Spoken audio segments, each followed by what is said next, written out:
ہے کہ آپ جا کے ٹرائل مکمل کریں. تو یہ انصاف ہوتا نہیں نظر آ رہا, بلکہ justice is being crushed, justice is being bulldozed. یعنی انصاف کے اوپر بلڈوزر چل رہا ہے اور پھر ٹرائل جو ہے اس کا قتل عام ہو رہا ہے.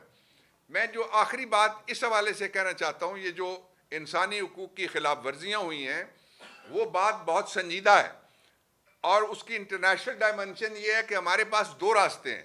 یا تو پاکستان کی عدالتیں ہمارے لیے دروازہ کھولے, پاکستان تحریک انصاف, عمران خان کے بچوں کی ان تک رسائی, سلمان اور قاسم کی اور ان کی فیملی کی ان تک رسائی, ان کے وکلا کی ان تک رسائی, ان کے پارٹی لیڈرز کی ان تک رسائی, یا آپ دیں گے یا آپ مجبور کر رہے ہیں, دھکا مار رہے ہیں باقاعدہ کہ پاکستان تحریک انصاف پھر اقوام متحدہ کے ساتھ رابطہ کرے.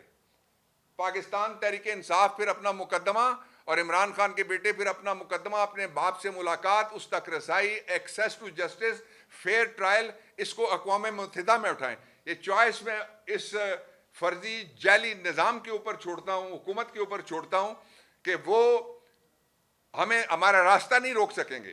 ابھی تک ہم نے کسی اس طرح کے انٹرنیشنل فورم کے اوپر یہ ساری باتیں نہیں اٹھائیں, لیکن میں اپنے جو ڈائسپورا ہے, ہمارے جو بیرون ملک مقیم پاکستانی ہیں, ان سے میں درخواست کرنا چاہتا ہوں کہ یہ جو میں نے آپ کے سامنے جو کچھ رکھا ہے, یا ہمارے سوشل میڈیا کے بیٹھے ہوئے ہیں دوست, میں یہ پیپرز ان کو دوں گا, ان کو وہ اپلوڈ کریں گے.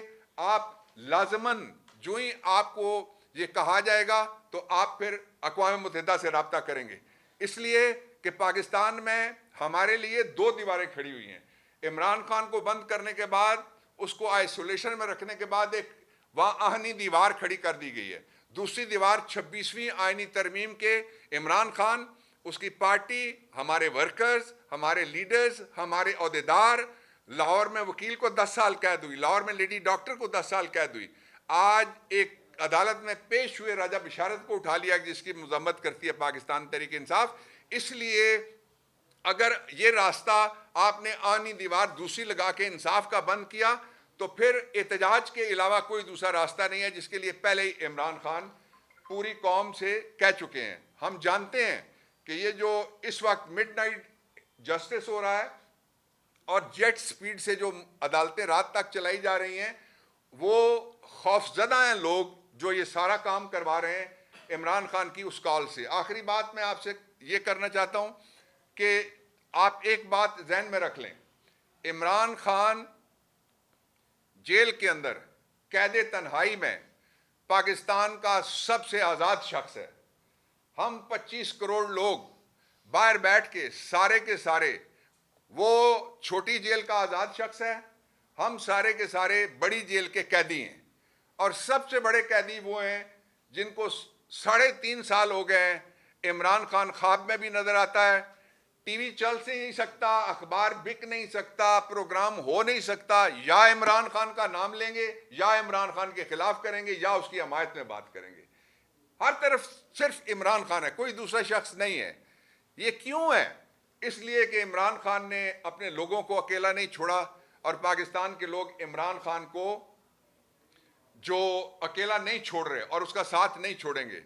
دوسرا, دستور نہیں, اپنی انا توڑو, دستور نہیں, آئین شکنی مت کرو, آہنی دیوار توڑو جو آپ نے کھڑی کر دی ہے عمران خان اور انصاف کے درمیان, تحریک انصاف اور عدالتوں کے درمیان.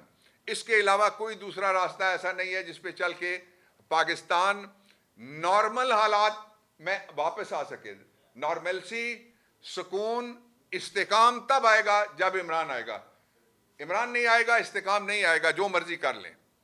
میں چاہوں گا کہ علی بخاری بھی بات کریں. بسم اللہ الرحمن الرحیم. بہت شکریہ ڈاکٹر صاحب آپ کا جی, اور آپ سب لوگوں کا بھی بہت شکریہ جی. تفصیل سے ڈاکٹر صاحب نے ہر چیز بیان کر دی ہے. صرف میں اس میں ایک چیز ایڈ کروں کہ ابھی ہمیں اطلاع ملی ہے کہ ہمارے کچھ ورکرز ہیں جن کو آج میجسٹریٹ کی عدالت سے 6 مہینے سزا دی گئی ہے. ہم اس کو بھی کنڈیمڈ کرتے ہیں کیونکہ فیئر ٹرائل ان کا بھی نہیں ہوا, اور ان کے ساتھ کھڑے ہیں ہم جی. ہماری ساری لیڈرشپ کھڑی ہے, ہماری ساری لیگل ٹیم کھڑی ہے, اور یہ جو